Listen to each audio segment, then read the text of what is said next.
You're listening to the Hazard Ground Podcast, with service members from across the military sharing their stories of combat and survival. And now, here's your host, Mark Zinno.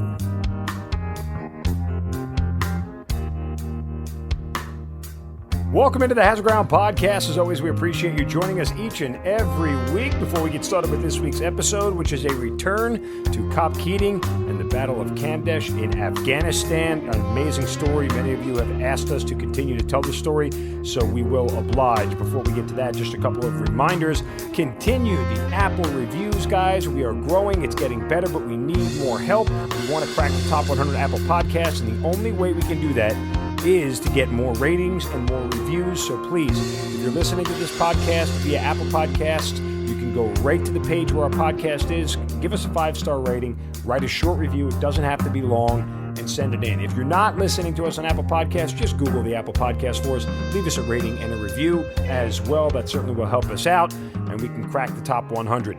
Don't forget to follow us on all the social media sites, Facebook, Twitter, and Instagram at Hazard Ground Podcast. Subscribe to the YouTube channel because, folks, the video portion of our podcast is coming, and it is coming to our YouTube channel as well as our website, hazardground.com. Speaking of our website, hazardground.com, that's where you go for our Amazon promotion. Go to hazardground.com, click on the Amazon button at the bottom of the homepage or under the sponsors tab. You can do all your normal Amazon shopping, and we'll get a percentage of what you guys spend, and then we donate that percentage back to some of the great charities and organizations you've heard featured here on the Hazard Ground. Also works from your smartphone, folks. So you can go to hazardground.com, and when you click on the Amazon button, it'll take you to the Amazon app. So all of your credit card information is saved and everything. It's just the easiest way to help support veterans and veterans organizations right from your phone, right from your iPad, and right from your couch without having to do anything. So continue to use hazardground.com before you do all of your Amazon shopping. And finally, I can't say it enough. Thank you so much for being part of this Hazard Ground community. We couldn't have done this without you, and we certainly appreciate all the support. And you guys are the reason that we keep doing this each and every week. Now that all that's out of the way, let's get on to this week's episode. Joining us this week on the Hazard Ground is another member of the Battle of Kamdesh at COP Keating. He served 4.5 total years in the Army and left the Army as a specialist. His lone deployment to Afghanistan was at COP Keating in 2009. He is Kyle Knight joining us on the Hazard Ground podcast. Kyle, welcome, man, and thank you for joining me. Hey, no problem, man. All right. COP Keating, one of the more interesting stories that we've told here on the Hazard Ground. And full background to the audience, you actually commented on our YouTube page on some of the other folks that we've had on from COP Keating and wanted to, quote, give the real story. So, which is always interesting because there are many different points of view to any given battle. And we've told Black Hawk Down from dozens of different angles. And so the lower enlisted angle versus the officer angle is always interesting because you guys see things through a completely different lens. So we'll get to the Battle of Kamdesh coming up, but start back at the beginning. How and why'd you get in the Army? Well, I just got my associate's degree in drafting, essentially, and I was going into trying to get into like video game graphics and stuff like that. Really? And I realized after about a year of the school I was going to, it was kind of a scam, and their degrees weren't worth anything. And I had a little bit of student debt, and I was bored. You were bored? Yeah. So I joined the Army. And what year was this? 2007. Okay, so both wars had kicked off, and you're realizing kind of what your future holds at this point, right? Yeah. Oh, yeah. What'd your family say? My dad was he was a little stoic about it. He really didn't say anything. My mom was scared, of course. Right. But my dad was raised by a World War II veteran, so Really? He knew what I was getting into as well. Yeah. My grandfather was 82nd Airborne. Oh, wow. Did you have a preference for what you wanted to do in the military? Or did you not even know? You just kind of walked to the recruiter's office and said, "Hi, I'm here"? Well, they were all in the same strip mall, so I hit up the Air Force, the Marines, and the Army, and just settled on the Army. I think the Marine guy was a smarmy prick, so he kind of turned me off. The Air Force guy was totally lame, so I went Army. Be surprised at how many stories are like that. Or, I wanted to go in and go to the Navy, and the Army guy was the only guy who was there, so that's where I ended up kind of deal. So when you signed up for what kind of contract? What kind? just a regular 4-year contract. Okay. Oh, I was a 13 Fox. Okay. So Sword observer. right, artillery guy. All right. So you head off to basic training. Was it all you thought it was going to be and more? Yeah, pretty much. I went in with a bunch of guys who were doing that go to basic training and then finish your last year of high school. So I was in with like a bunch of 16-year-olds, and I was 22, and I was the old man. It was kind of surreal. What was so surreal about it? Oh, just being 22 and being considered old. Right. Could you notice a difference in between the way they sort of handled the whole thing versus the way you did? I don't know, not really. We were all in the same shit, you know. Right. There was quite a bit of immaturity thing that I wasn't getting involved with. Like the first day of basic, when we actually got into our barracks, a bunch of the kids got together and they were throwing a little rave. I'm like, you guys are just asking for trouble, you know, because they record you. They got microphones in the ceiling and stuff. They have microphones in the ceilings? Oh yeah, the drill instructors are always listening to you. Really? Yeah. I didn't know that. That's the first I've heard of that. Yeah, how do they always know when people are screwing around? Somebody's always listening to you. Wow. That makes me think twice now. So you finish basic and you're going to where next? I had an airborne contract, so I went to Fort Benning and I got 41 clubbed by a bunch of Marines. So I went to holdover for a few months and then went to Fort Carson, Colorado. Gotcha. All right. And by the time you get to Fort Carson, what month and year is it? That was December. December 2007. All right. So the end of that year. So when you get to Fort Carson, obviously you're going to 4ID. You get to your unit. It was 2-2 when I got there. Oh, really? Okay. All right. Yep. When you get to your unit, what's it like initially for you? I mean, are you regretting your decision to join at any point in time early on? Did you think you made a mistake, or you felt like you made the right choice? I really had no opinion at that point.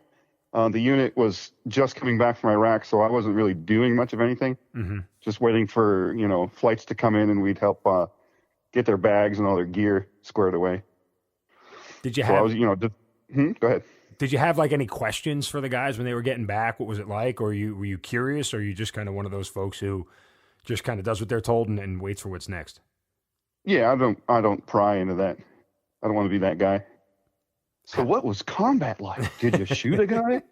No, I didn't do any of that. Well, again, you were a little bit older at that time. 18, 19-year-olds coming out of basic might ask those questions. But still, did you find it hard to sort of get assimilated into the unit? Not really. I'm pretty easygoing. So what were your first couple of months there like for you? It was cold in Colorado. We'd just stand on the flight line grabbing bags. Got to miss that Christmas, first of 3 in a row that I got to miss. And just basic, just bitch work, waiting for the unit to come down. I was actually in brigade headquarters at the time. And then once the units all got back, I got kicked down to 361 Cav. Gotcha. When you get to 361 Cav, does things settle in for you? Yeah. The 361 Cav had a pretty good fist platoon. Got along with a lot of the guys there. Now, are these all the guys that eventually you end up deploying with? Yes. One of them coming back was Armando Avalos, who ended up being my FO on the Afghanistan deployment. So you have basically almost, a whole calendar year before you leave, right? All of 2008, essentially? Yes. All right. And so... almost a year and a half. Take me through your first year, so to speak. I mean, I know there's a lot of ground to cover, but it's fairly routine. Yeah, they discovered that I was good with computers because I had a bright red custom gaming PC in my barracks room. So they were getting me ready to do talk work. I was going to be the AFATADS operator and the LCMR operator for the headquarters at Squadron. When do you first hear the idea of Afghanistan? Like, when does that first start coming up for you guys? Actually, before they kicked us down to 361 Cav. They basically got us to this room and told everybody what unit they're going to and where that unit is going to deploy. So I knew I was going to Afghanistan from day one at 361. Feelings on that? Were you nervous, scared, curious? At that time, IEDs were a big thing, so I felt like I lucked out. How as so? odd as that sounds. I didn't want to get those drive around and wait to get blown up. That didn't sound like a lot of fun. Yeah, that was more of an Iraq thing, I think, for the most part, at that point in time, at least. Yeah. But when you tell your family you're heading to Afghanistan, what's their reaction? I can't remember. I don't think they had any particular reaction to that. All right, let's get to train up. And I'm always curious on the lower enlisted point of view because officers see it differently. And as you're starting to go through this, the train up for it, do you start to hear what the environment is like? Do you start to have those conversations? Do you even know about it? And do you feel like the training is geared towards what you're walking into? Well, I was being trained to work in the office. Yeah. I was just, but pretty much it was looking like my deployment was going to be sitting in the dock with Sergeant Kalitz, getting him coffee and taking care of things when he was gone, and just keeping all the computers and everything talking. So when does that point of view start to change, when you actually get there? Well, 3 weeks before we deployed, they sent me down to the line unit unexpectedly. Just one day, they're like, "Oh, hey, you're going down to Black Knight Troop." Just under a month before we deployed. I hadn't done any training with those guys at all. Were you excited about it? No, I got hammered because I knew I was going to die. Really? Yeah. I actually showed up late my first day at Black Knight because, I slept through my alarm.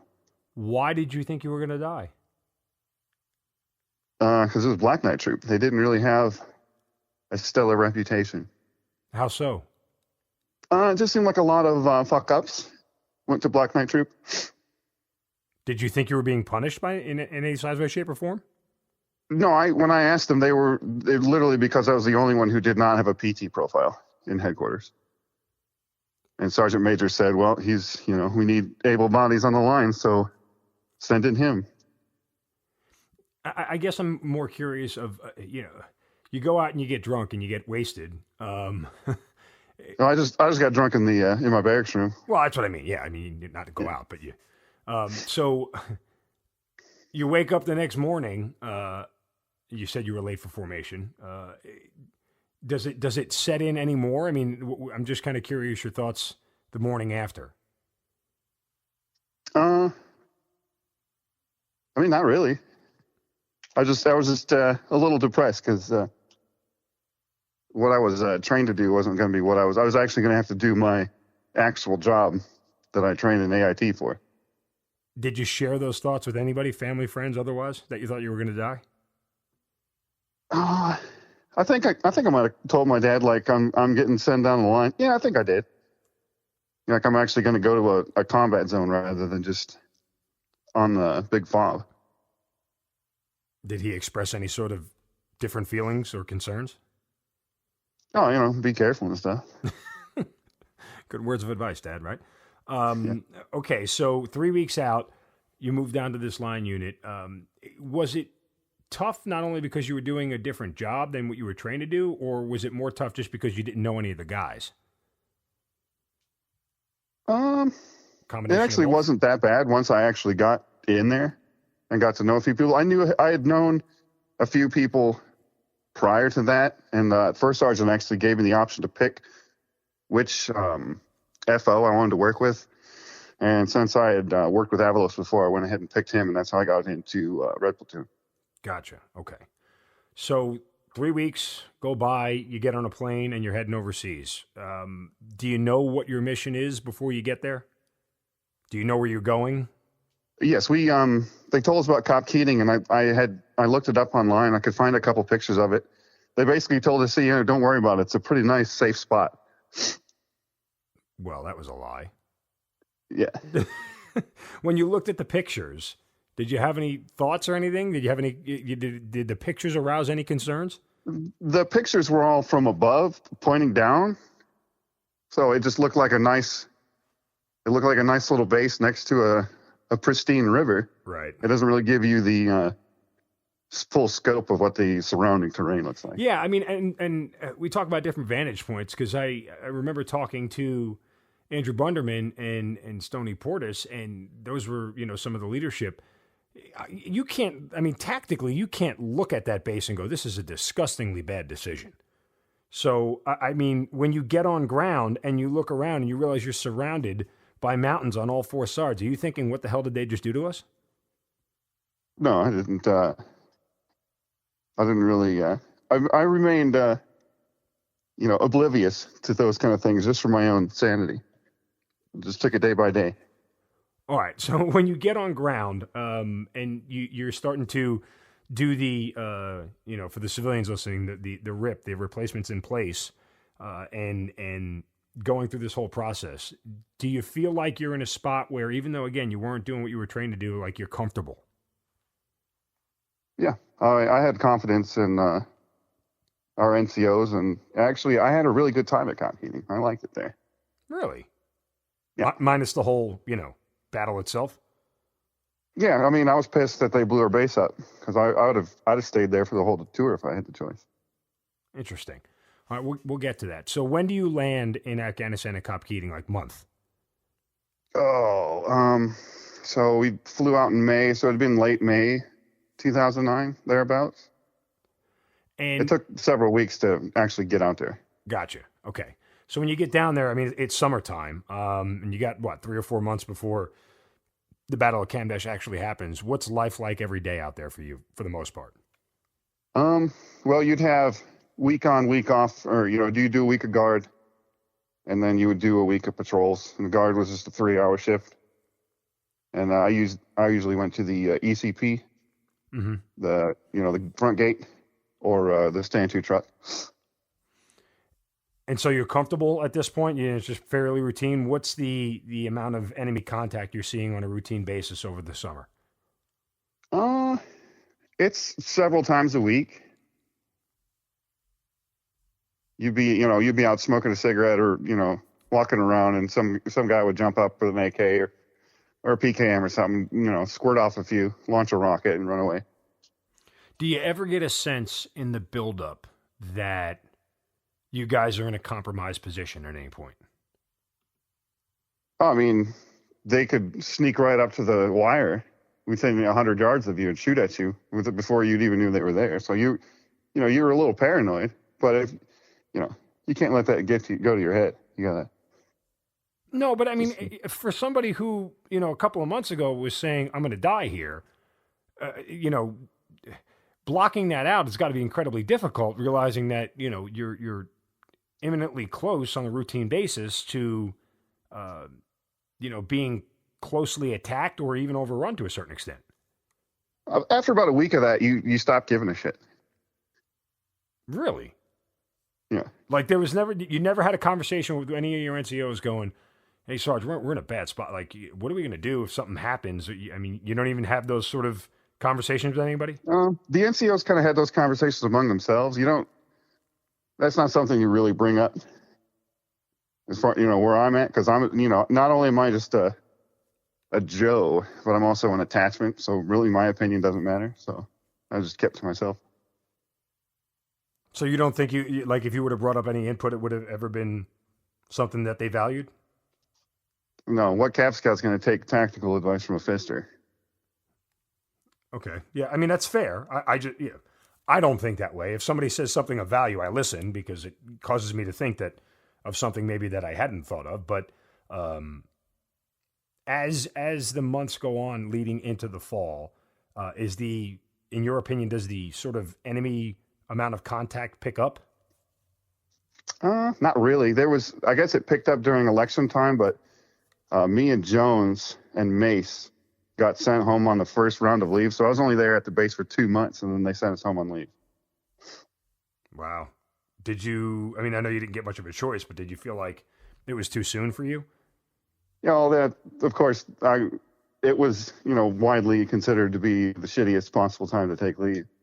Why so that's why I got picked for it. Well, I mean, you got you're only there for a couple months, and then you get sent on leave, and then you got the whole, 8 or 9 months. The back end. Yeah. So when they had to get everybody gathered around, like, what days do you want? And I just said, whatever, because I'm not even going to bother making a request. And of course, all the lowest ranking guys got sent out first. Now, some of the other guys I've talked to did mention that, do you realize that they were in a compromised position and that, like, the enemy was starting to tip their hand that a bigger attack was coming? Were you able to sense any of that? Not really. We would get intel that they were planning a big attack. They'd tell us that, like, every other day, and you get numb to it, and crying wolf all the time. But again, I go back to you felt like going into this thing you were going to die here, and none of this seems to nerve you after hearing it. No, once you're in that situation, you got to make the most of it. Okay. All right. Well, we turn the calendar to October.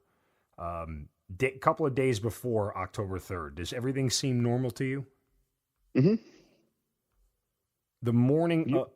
The morning of October 3rd, as you wake up that morning, let's kind of go through the whole day.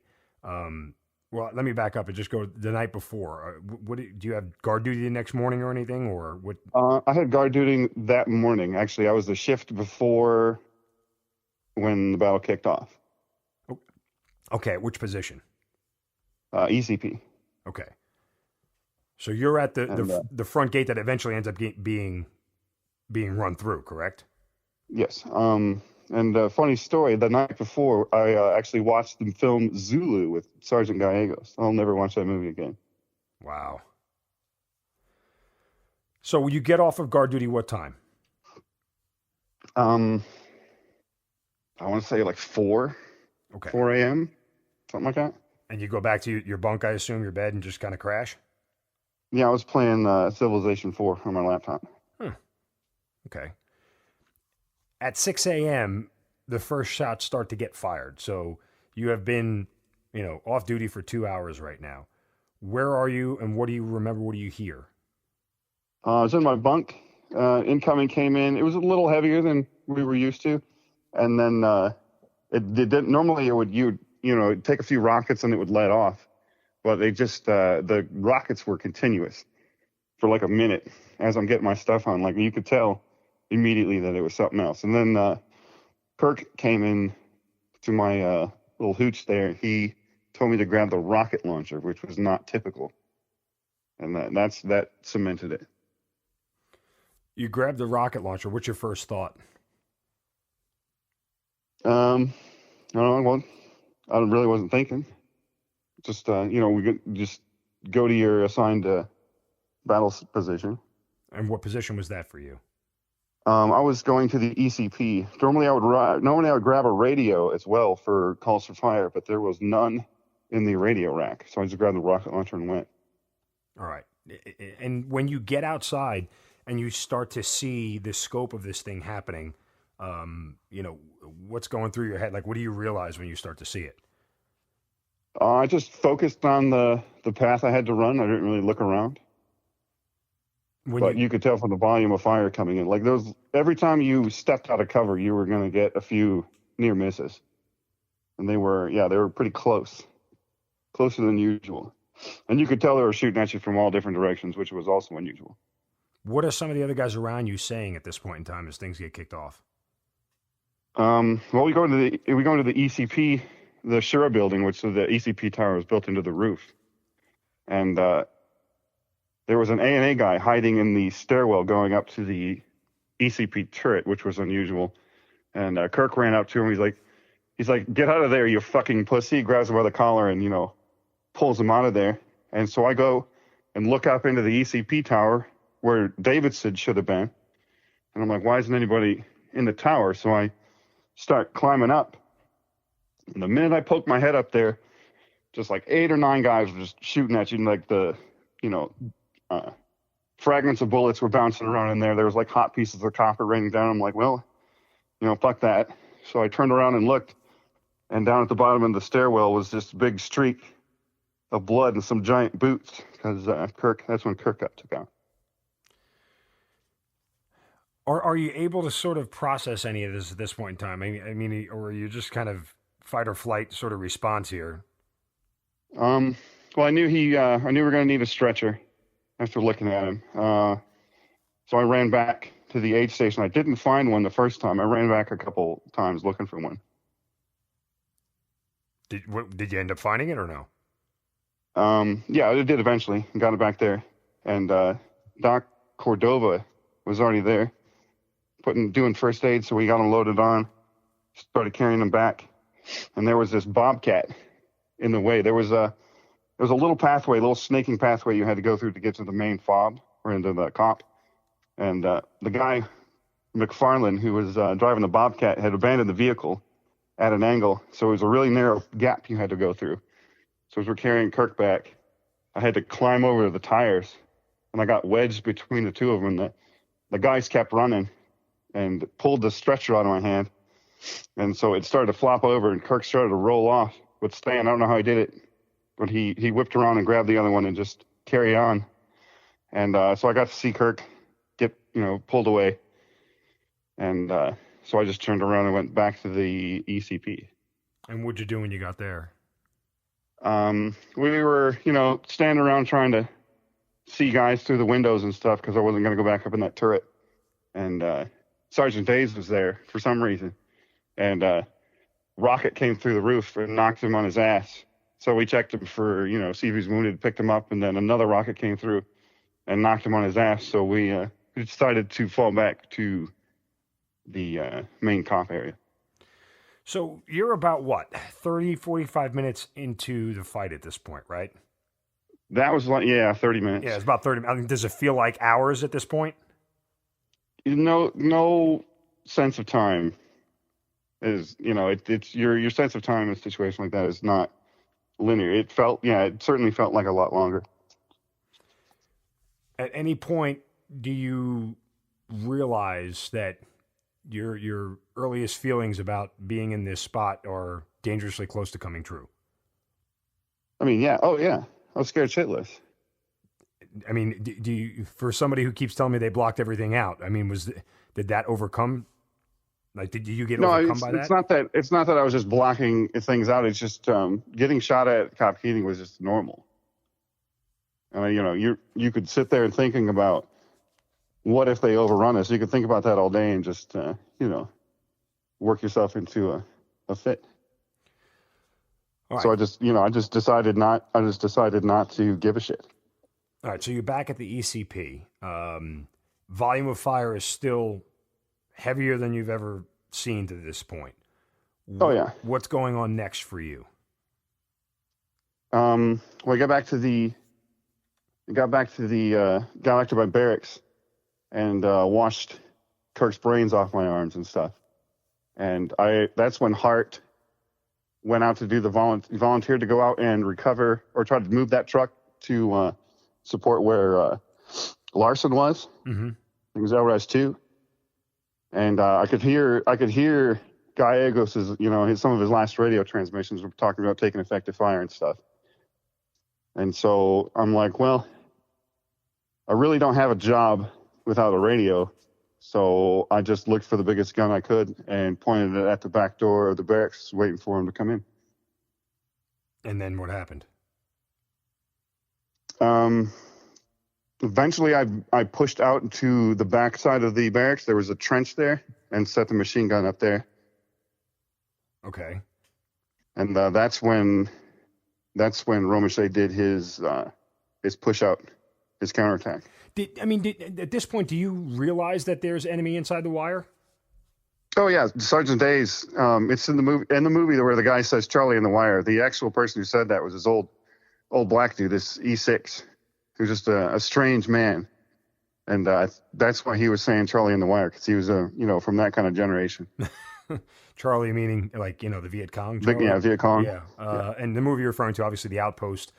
We talked to Rod Lurie, the director, in an earlier episode. But is there any more level of fear than where you're already at once you realize they're inside the wire? Oh yeah, I mean, that's just about. There's really, can't think of much, scarier situation to be in. when Sergeant Romeshay starts his plan to, assault back, are you with him on this? No, I was already outside. Okay. I had moved out to the smoking area out in the back, and they threw the smoke grenade right in front of me to cover their movement. That scared the hell out of me because it makes that popping noise. Mm-hmm. Like, what is going on? Because I did not know that they were pushing out until they all moved, and it would look like the old Rainbow Six commercial. They're all doing their little twirls and running down there all cool and stuff. It was pretty badass. That was a good morale booster. Do you start to feel like, even though there's enemy inside the wire, that you guys are starting to take this thing back, or do you still feel like it's inevitable, the ending of this thing? Oh no, that's once they pushed out, if they're doing maneuvers like that, you have a pretty good chance that something good might happen. So you stay in your position. Are you able to engage the enemy clearly? They assigned me to cover down by the Chow Hall and the north side where the ANA position was, because the ANA part of the base had already become overrun. So I was guarding the northern sector, keeping anybody infiltrating the COP from getting toward the headquarters in the barracks. Okay. But for those who know the battle scene well, you're on the opposite end of El Raz too, right? Like that's on the other side of the base. Yeah. Okay. Mm-hmm. So and the only reason everything that happens in that movie is all on the south side. So I was on the other side of pretty much everything. Well, and the only reason I ask that is because are you aware of everything else that's going on, or you're just not able to process it because you're just focused on your task? I mean, I could hear the counterattack out there fucking shit up. But from where I was sitting, I couldn't see what was going on. Who's around you giving you orders at this point? Nobody. I was out there by myself. Is that a worse feeling that there's nobody else around you? I mean, I don't know. At that point, I was starting to have a good time because normally I don't get to use the machine gun. So I got a 240 Bravo. And I was down in the trench and I couldn't angle it up high enough to shoot up into the hills. And I started seeing muzzle flashes and stuff coming from like above the mosque, which is over on my right. So I just stood up and fired it from the shoulder. Right. So you mentioned that you know that the attack is going back and you're starting to hear it. Do you ever feel like it's sort of, for lack of a better term, safe to move from your position? I really didn't have anywhere else to go. I mean, I wasn't just going to go wandering off alone. Yeah, well, that's kind of, I mean, there's two schools of thought to that, right? It's like, I'm in a spot, I'm being as effective as I can be. I don't want to wander off alone because I'm wandering off alone, but in the same respect, does anybody know that I'm here? Kind of deal. Avalos and Stanley knew I was there. Okay. And there were camo nets that were hung between the buildings. So from where I was, I could shoot at people and they really couldn't see me. It was a pretty decent spot. So how long do you think you're there for? Maybe an hour. Okay. Because if you go back to the movie and you hear where Romeshay is, his whole plan was to have Sergeant First Class Hill support him with a machine gun for his movement. That was my machine gun. They actually came out there and told me to give my 240 to Sergeant Hill, who was at the aid station. So I got out of the trench, I sprinted over there, and he wouldn't stop crying long enough to take the gun from me. I literally had to grab his hands, put them on the weapon, and shove it into his chest, and then walk away. Really? I was looking for another gun, yeah. Describe the crying. He was sobbing into his hands like a baby. Like, oh my God, we're going to die kind of sobbing? I mean, I guess. I think Scusa dying hit him pretty hard, but, as you know, he didn't actually go to his support position at all. He took my gun and didn't do anything with it. Okay, so You just mentioned Scusa. Thompson gets killed at the outset. Scusa essentially gets killed at the outset, and Kirk gets shot, and then eventually gets pronounced dead at the aid station. Yeah, well, it blew the back of his head off. I knew he wasn't going to survive. Right. I mean, so are you aware of anybody else who is hit at this point? Are you aware of anybody else who is hurt? Are you hurt at all? No, I hadn't taken anything yet. All I knew at that point was that Kirk was probably dead, and Gallegos and Larson, who at the time the only people I knew who were in that truck, were pinned down. That's all I knew.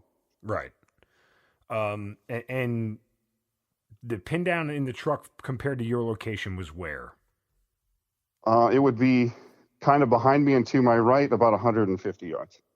Right. Okay. And so there were several buildings in a Haskell area in the way as well. They were in truck 1, correct? LRES 2. Okay, they're at LRES 2. All right. Copus was in LRES 1, which was off to my left behind the talk. Gotcha. Okay. And again, for those who are trying to orient themselves, you can go online and look at a map of COP Keating and understand all these positions, because it just kind of helps you understand what Kyle is referencing here. Yeah, if you're looking at the map, I was sitting behind the Red Platoon barracks right next to the mosque. Gotcha. Yeah, I could see where you are. I'm looking at the map as we're talking through this. So those guys are pinned down. I mean, and you have no radio, right? That's right. Normally I would be on the fires net talking to the mortar platoon. I did know that the mortars were suppressed, so even if I did have a radio, there's not much I could have done with it. Yeah, I mean, I begin to wonder at this point, because you have OP Fritchie, which is at the top of the mountain and is supposed to be your sort of cover for stuff like this. Are you beginning to wonder why you're not getting any backup? Not really. I assume they were in contact as well. The real big question was where the hell were all the aircraft? To your recollection, who was supposed to be handling that? Normally it would be either Avalos or the LT talking to the birds, or whoever was in the talk. The issue was time of flight for the birds. They had to stop at Bostic to refuel. Right. So we had fast movers. We had a couple F-15E Strike Eagles there in about 40 minutes, but the helicopters were over an hour before they got there. Now, at this point, Romesha finishes his move and pushes everybody back. And for the most part, at this point, the wire is resecured, right? The base is resecured from enemy breaches. But do you start to get a feeling like there's a lull in the fire that you guys are taking? Is it slowing down, or do you still get a sense that, they just keep coming at us? The volume fire kind of petered out after around noonish. Mm-hmm. They kind of blew their load early with a lot of their rockets, so it started to go into a gunfight at that point. Do you get any more inventory on where everybody else is and the status of people? Not really. I didn't. I did eventually see Larson come back when they finally did come back from that truck, but that was in the early afternoon. That was a while. What also is going on around you? You talk about post-noon. What else is going on around you? I mean, at what point in time do you remember you guys getting air support finally? It was about an hour and a half, 2 hours for Rotary to show up. I mean, the amount of fire going on was so loud that you really couldn't hear jets flying over, if you know what I mean. Right. Do you still feel like is there a point where you guys start to feel like you've got this under control? Oh, around after giving Hill the machine gun and coming back, I eventually got a Mark 48, and that's it. At that point, I had just settled into a rhythm, and I was just going about my day. Were you ever low on ammo, or you seemed to be good for the whole time? Avalos kept bringing me ammo. I fired like 8,000 or 9,000 rounds of 7.62 by 51. Really? Yeah.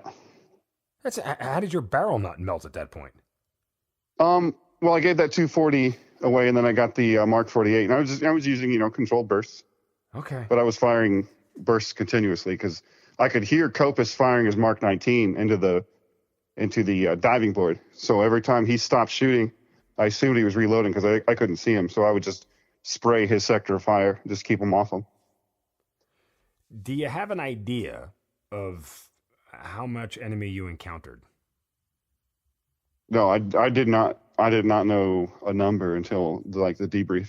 No, I just mean like you personally, like, you know, how many times you had to engage the enemy, or you're not even counting. You're just taking out targets as they come down. I was just engaging. I was just shooting at muzzle flashes.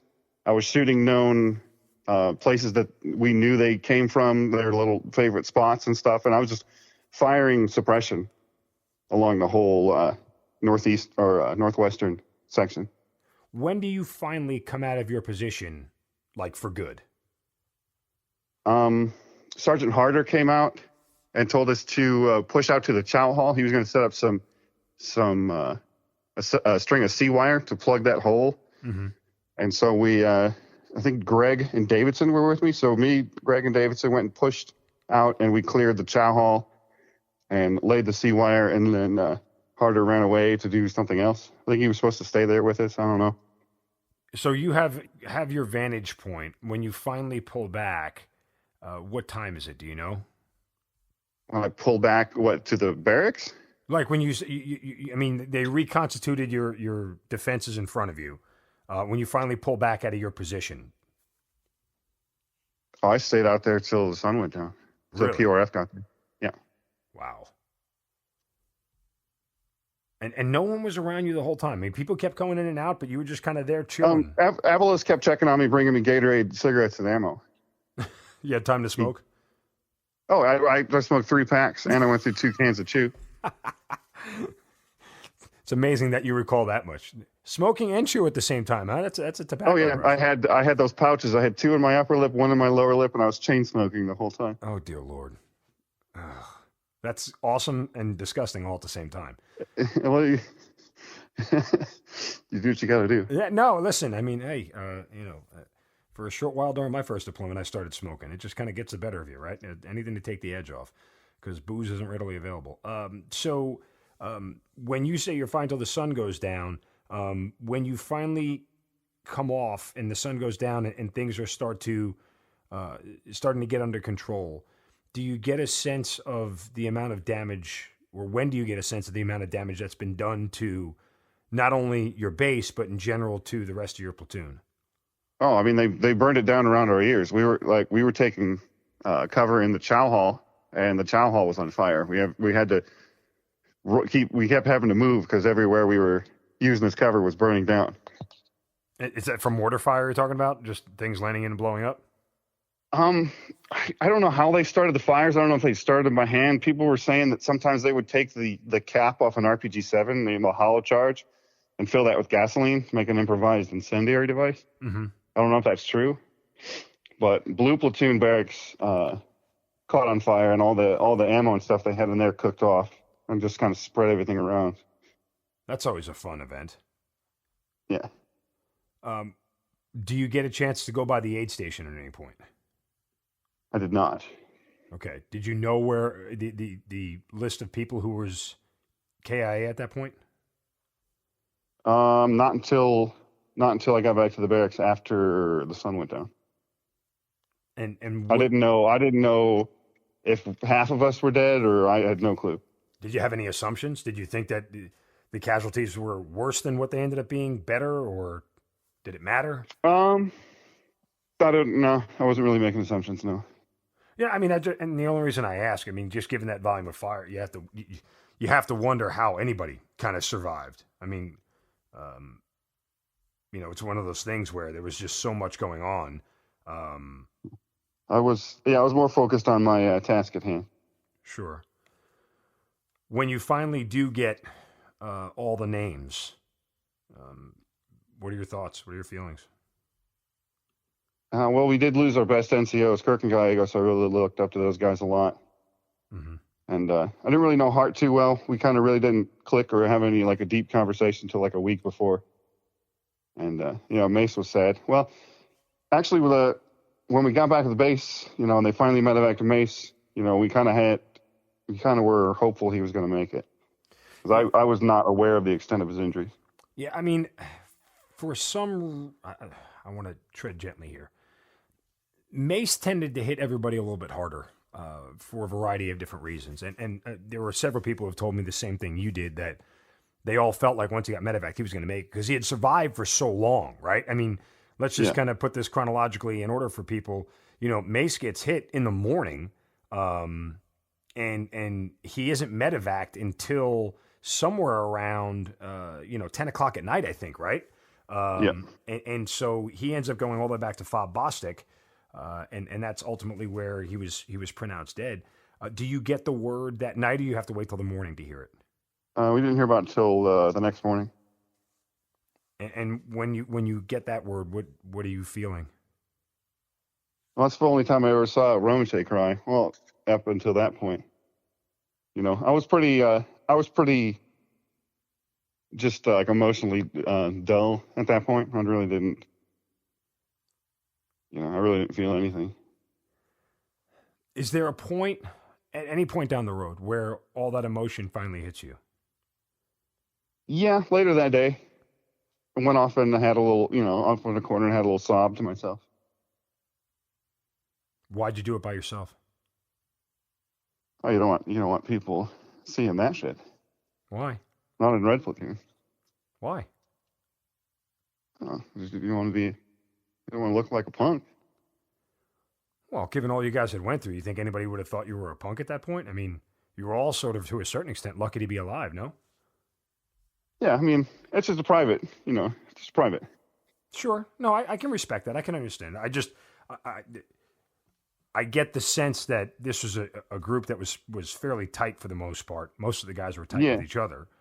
And that's something I take issue with the film. Like all that interpersonal conflict really wasn't real. We got along great in Red Platoon for the most part. You've brought it up several times, so I'll just address it. Your thoughts on the movie, The Outpost? Obviously, you have some strong opinions. I mean, but let's take it's a fantasy. Okay. They got a lot of people who didn't do anything that day, like Hill and Harder, and to an extent Ty Carter, who had the producer credit. They pretty much sucked up to Jake Tapper and they pretty much took credit for a bunch of stuff. There was maybe 2 or 3 guys from Blue Platoon who actually fought for an appreciable amount of time. It was a Red Platoon show that day. Does it bother you the way the movie was portrayed? I mean, yeah, it's shitty, and that's why I do all these, get on these interviews and stuff, because I don't want us to be remembered by that stupid movie. No, and look, there's a certain amount of liberties that Hollywood has to take, right, in any war movie. For a variety of reasons. Time, just sort of brevity, explaining context and things of that nature that can't be done in, 2 hours or 2.5 hours. So they have to take some sort of liberties with that. I'll say this much, okay? And I'm curious your thoughts. When I first watched it, at least for me, there are war movies that I watch where I know the combat scenes are BS. Like they're completely not realistic. There are other ones that I watch where I can feel my heart start to, pump a little bit faster because that realism comes to life. Did you get a sense that the combat scenes themselves were well replicated? Not really. The effects were kind of bad. The CGI explosions were corny. On multiple levels, I wasn't impressed with it. Okay. What do you wish about the story was told that you thought was left out or sort of morphed into something different, other than what you just mentioned about Red Platoon? They spent the first hour of the film talking about like Ben Keating and Captain Yeskich. That was 3 years before we got there. Yeah, I know. Like you don't. Ben Keating doesn't deploy to COP Keating and then die and have the base get named after him. No, yeah. That doesn't make any fucking sense. I mean, it's shit like that. It's like it was really dumb. That's like they wasted all that time talking about these guys when they could have like built characters. Because people bitched that the movie had too many characters. They could have spent the first hour going into depth with all the guys, but it's just a Ty Carter fantasy circle jerk. Everybody hated that guy because he was a douchebag. And it's like, he's the hero of the movie? No, he fucking didn't do anything. He sat in that truck all day, and he pulled mace back, and he gets the goddamn Medal of Honor. That's the wrong person to give that fucking medal to. Who was the right person? Romeshay. He deserved it. He controlled the battle space, as an E6, took over the entire operation. You know what I mean? He took charge of the entire COP as an E6 and saved everybody's bacon. That's why he deserves to get it. And this isn't just a tribal thing either. No, and I'm not saying it is. I certainly understand where you're coming from with it. I am curious when you look at the other people who played bigger roles that maybe they could have developed. Like, give me a name or two of somebody you thought played a more pivotal role in the day that got overlooked. Jones, who you're going to talk to later, he schwacked like 40 people as a new private infantry guy. He got wounded multiple times, shot in the head, it bounced off his helmet and stuff. And they had to fight, like our NCOs had to fight multiple rejections of his Bronze Star. And that's bullshit.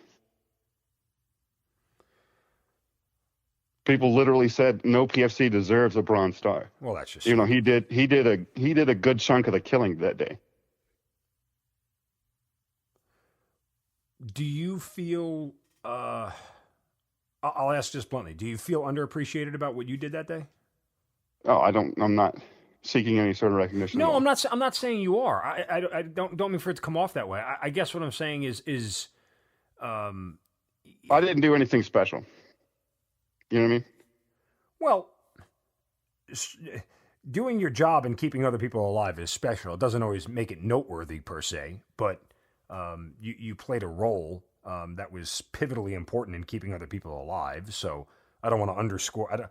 I don't want you to underscore that for the audience, because I think objectively, as somebody who wasn't there, when you do all the reading and everything else, and you kind of almost take an academic look at it. Everybody who is alive kept somebody else alive in some size, way, shape, or form. I think that's fair to say, no? Yeah. Okay. But that was the bare, that was bare minimum for that day. Right. As far as I'm concerned.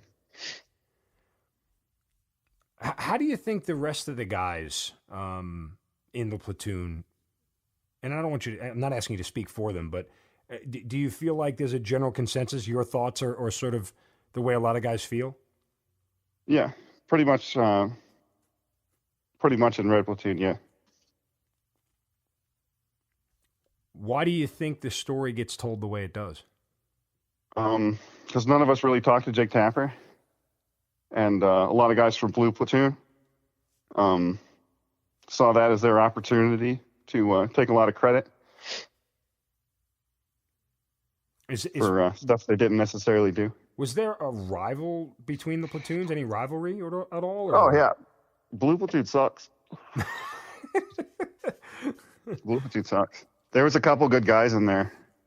A handful, like Delaney is one of them, But for the most part, they were turds, especially that day. Because when we were out fighting, guys from Blue Platoon came in and jacked our DVD players and cigarettes while we were out there holding it down. What? Really? Yeah. Interesting. Yeah. Try to Monday morning quarterback this thing. What do you think could have or should have been done differently? Well, we should, our NCOs went to Captain Melvin Porter and recommended that we build up the base's defenses.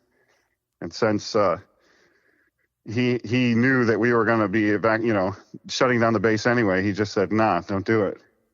So really, if you really want somebody to blame, the blood's on his hands. It's a strong way to phrase that. Yeah, he could have saved a lot of lives just not nixing our orders. We called him No Mortar Porter for a reason. He wouldn't let us fire missions and do a lot of stuff. I mean, Romeshay wiggled around a lot of his BS orders as much as we could, but there was only so much we could do. Outside of that, was there any other leadership failures in your opinion?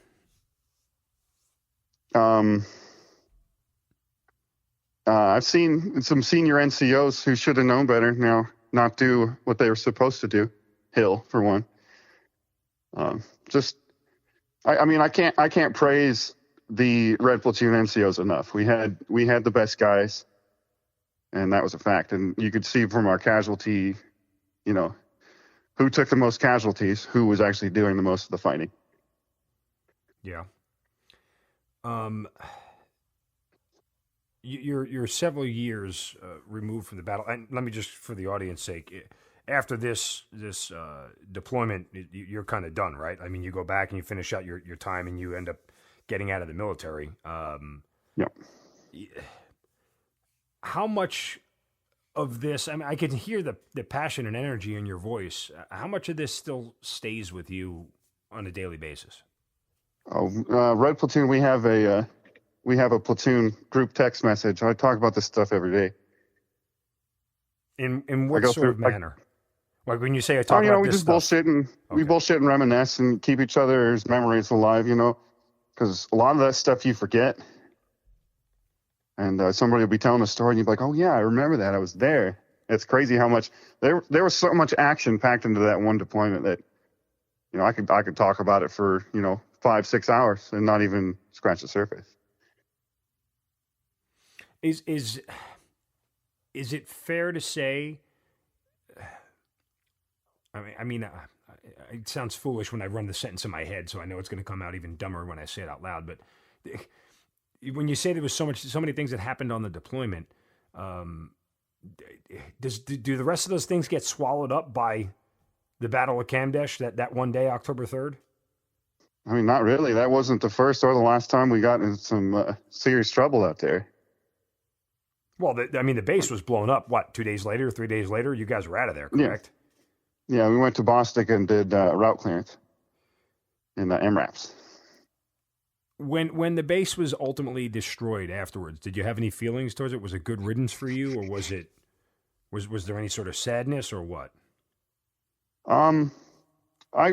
It took a few weeks before I really started, you know, getting bummed out that we weren't at Keating, because you had a little bit more freedom out there to hang out and do stuff. There was Bostic was pretty lame. The chow hall was nice, which was good.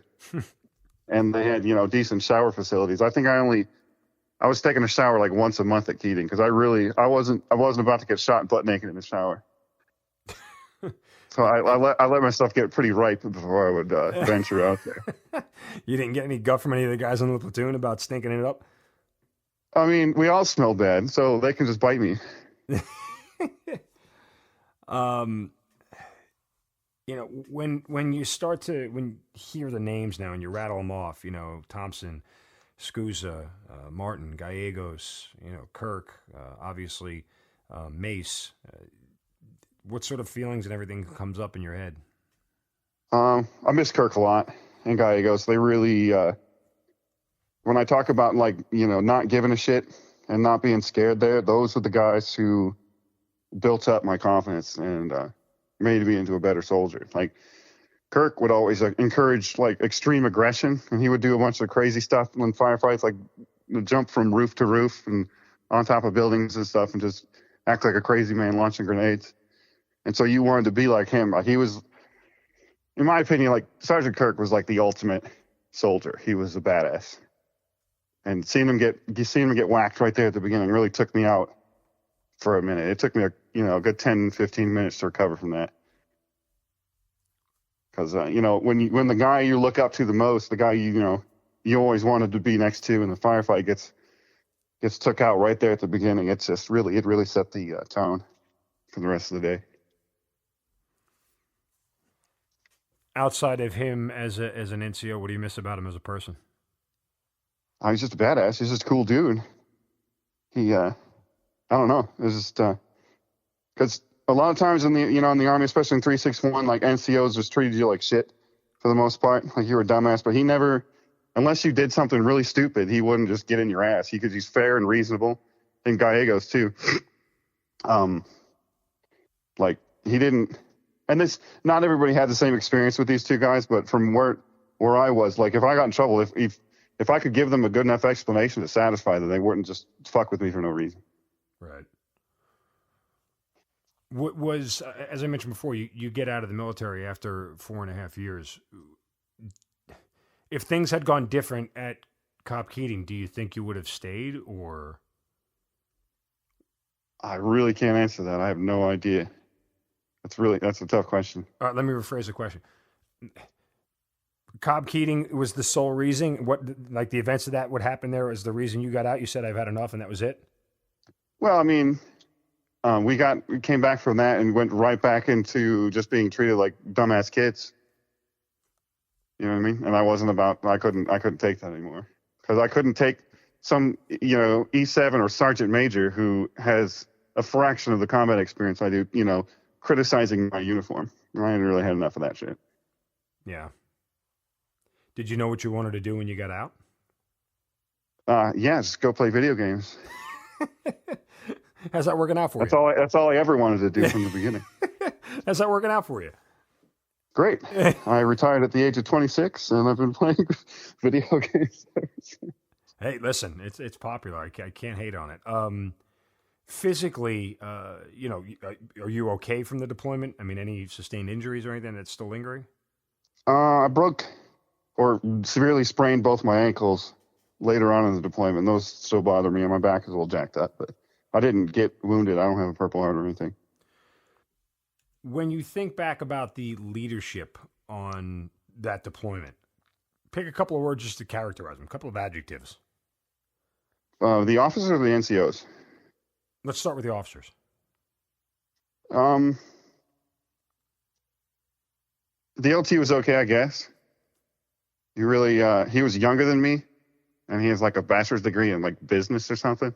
So, when shit kicked off, you don't look to him, you look to the NCOs. He was just kind of there. Didn't really have a strong opinion either way. And Melvin Porter, can't say anything good about him at all. Do you know where he is now? Is he still in? I don't know. Last I heard, he was promoted to major and was doing admin stuff. This was like a year later, and he's kind of dropped off the face of the earth. Did you know they called him Bunker 6 because he lived inside the TOC. I've seen him come out of the TOC maybe 3 times the whole time we were there. He had his own little mini fortress inside. He had sandbags around his cot, and he would pull a Kevlar blanket over the top of him when he slept. Yeah, well, that sucks. Yeah, well, the previous 2 captains both got assassinated, Yeskis did. Yeah. I guess it got to him. Yeah, I mean,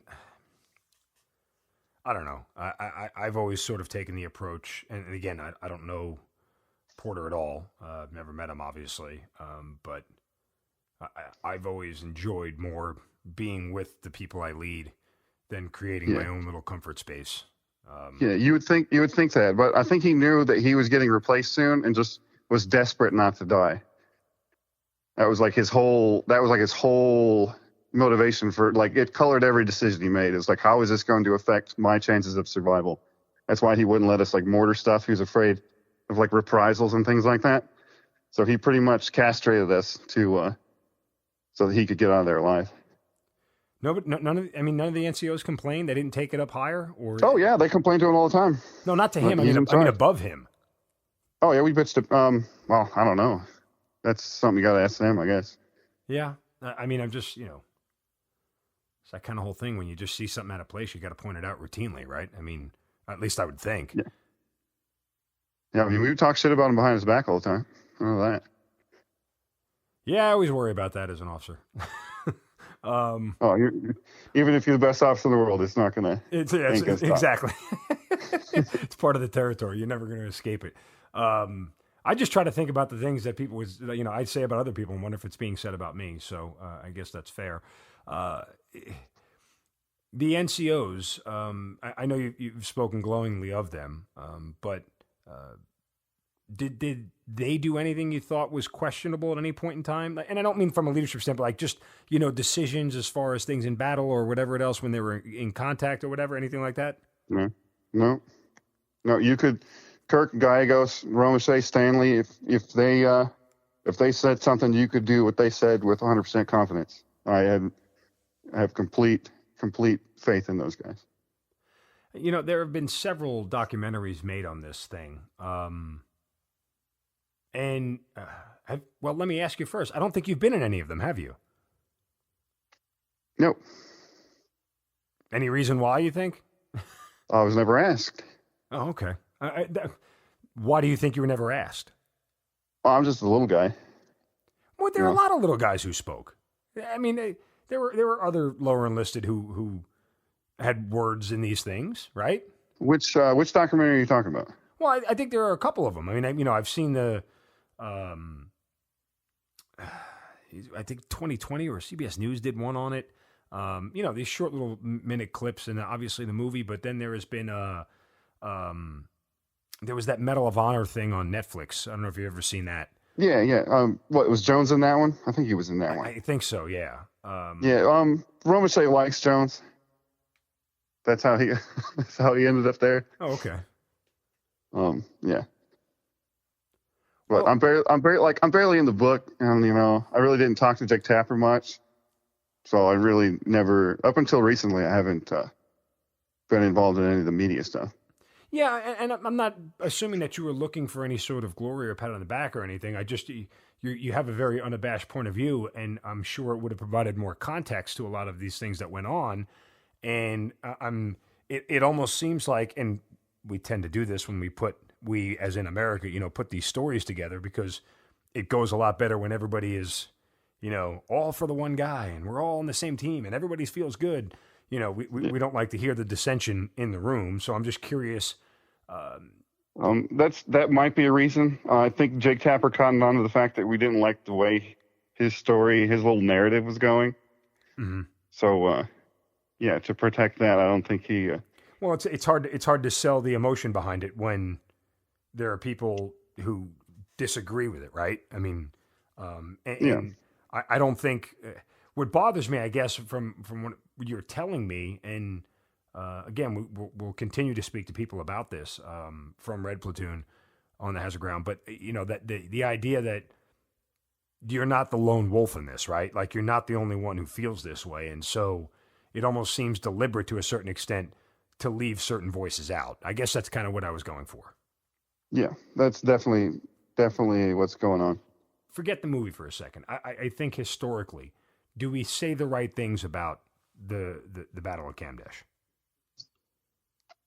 I mean, yeah, for the most part, a lot of the military, inside the military, like the doctrinal changes that came out of it, and their reviews and their assessments of what actually happened is fairly accurate.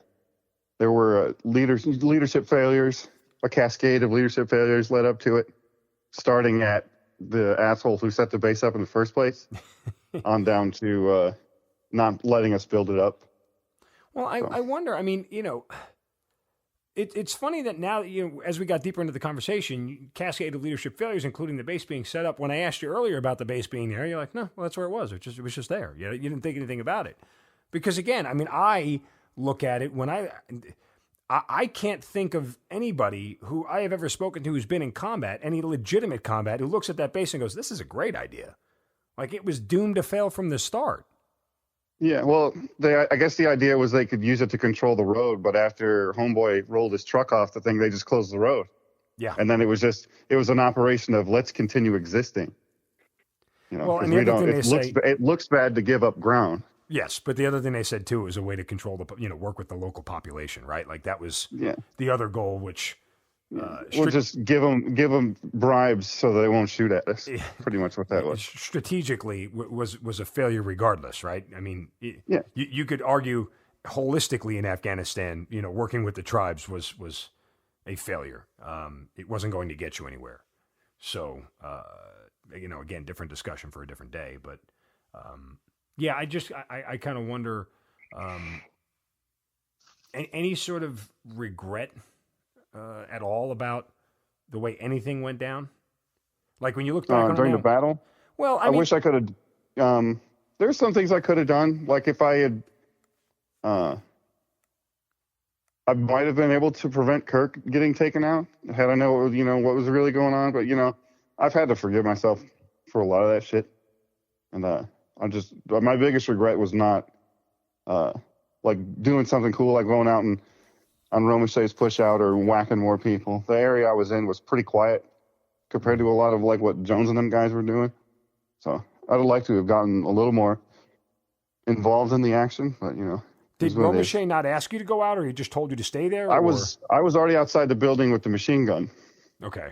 So there's When he was that whole scene where he's asking for volunteers and stuff, I didn't know they were pushing out. Like one guy comes out, he's like, "Hey, we got an element pushing out. Don't shoot at him." I'm like, "Okay." That's all I knew about it at that point, until they actually did their movement. I mean, it's silly to ask, but you would have volunteered, I assume. I'd like to think I would. Yeah, and I think it's a perfect way to phrase it, right? Because who knows in the moment which you say, So when I also talk about regret, any regret about your decision to, put your life on hold to go in the military, any regret about leaving, anything like that? No. Nope. I wouldn't trade it for nothing. What's the one thing from that day that you're most proud of?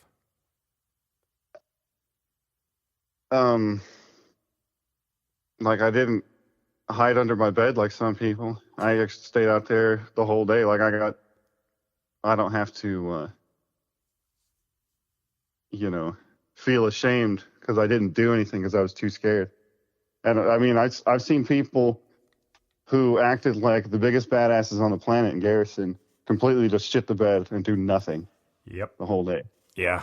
It's funny. And I was a freaking brand new private of the Army. Like I didn't, I didn't go looking for this fight, but I'm sure as hell not going to go let my buddies go out there fight and bleed while I do nothing. How could I show my face to them again? You know what I mean? I've seen the same thing. I've seen the biggest yellers and screamers, and the minute the first bullet flies, they become completely different people. You never know who it is, right? Like you never know who it is until it actually happens. No, yeah, you got a good look at who your friends were and who, the real character of a lot of people in that situation for sure. I know you said you have a group text with those guys. Anybody you're still really, really close with? Yeah, the whole platoon. Well, Jones is my best friend. I actually live right up the road from him. Oh, really? Yeah. I mean, when you live up the road from somebody and you talk to them, how often does October 3rd, 2009 come up in conversation with you guys? Every day. Really? Yeah. Yeah. That's pretty much every day. Like how? Just an example of how it starts. Oh, well, just like, oh, you remember that time?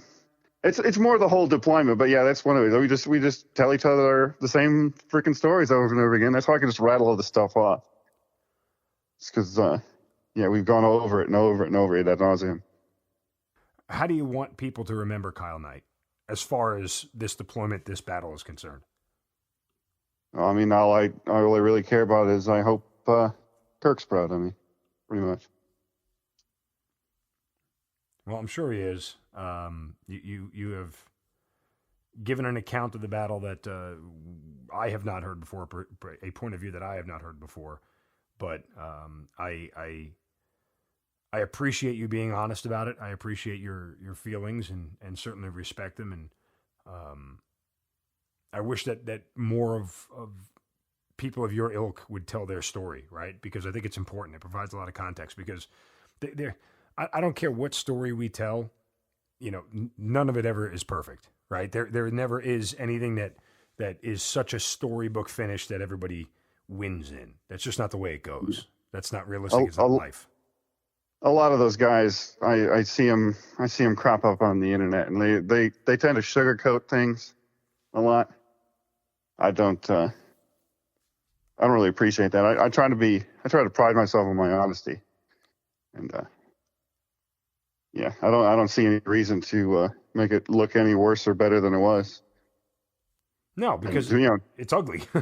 Sugarcoating battle, I think, is an exercise in futility. It's war. It's ugly. There's nothing about it that comes out pretty. Even when there's a good story to tell, there's still another side to it, always. Yeah. Well, Kyle, listen, I certainly appreciate you spending some time with us and telling your side of the story. There's a lot there, and I'm glad that you were able to speak so freely about it. I think the audience appreciates it, and I certainly know I do. I again, I understand how difficult all this stuff can be. And I hope you're in a space with it where you're comfortable, right? Like, I hope you're in a space with it where there are certain parts of it that don't eat at you every day the way it has for others. No, over the last 10 years, I've been able to get over a lot of that. I'm pretty comfortable with it now. Talking about it. And if you don't mind indulging me, I have a YouTube channel where I talk to a lot of the guys who aren't like mentioned in the book, and I talk to my fifth platoon sergeant who's in the talk. If you want to look for other perspectives you're not going to hear anywhere else, check out Midnight Chow on YouTube. It's the icon's a ham sandwich. Absolutely. No, by all means, plug it, and we'll certainly help promote it, because I think that those sort of dialogues are ultimately important. And for as long as I've been doing this podcast, and, you know, you and I were talking before we started recording, you know, I always get, as a senior officer, I always get more refreshed by the lower enlisted point of view when we do these stories. It's easy for me to talk to my peers and speak the same language, right? When you talk to senior NCOs and other officers, but the sort of unabashed, you know, free from filter opinion that you offer is always refreshing to me. So I appreciate it. Hey, no problem. I don't have any reputation or future job prospects on the line, so I can speak freely. What are you doing with yourself these days? I know, playing video games. I just had a kid, so I'm just doing the dad thing, work on my cars and just hang out. Okay. I got a nice house up on the mountains on the holler, and just keep to myself. Well, congratulations on the birth of your child, and appreciate it. Best of luck. That you'll find that's probably more difficult than combat certain days. As a father of twins, I can tell you it. I can imagine. It tests your patience sometimes more than combat does, to say the least. But again, thank you so much for sharing your story, Kyle Knight. Thanks for being part of the Hazard Ground. Hey, happy to be here. You've been listening to the Hazard Ground podcast, hosted by Mark Zinno. If you have an interesting story to tell and you'd like to be on the show, send us an email at producer@hazardground.com. And if you like the show, don't forget to subscribe, rate, and review on Apple Podcasts. Thanks for listening. We'll see you next time.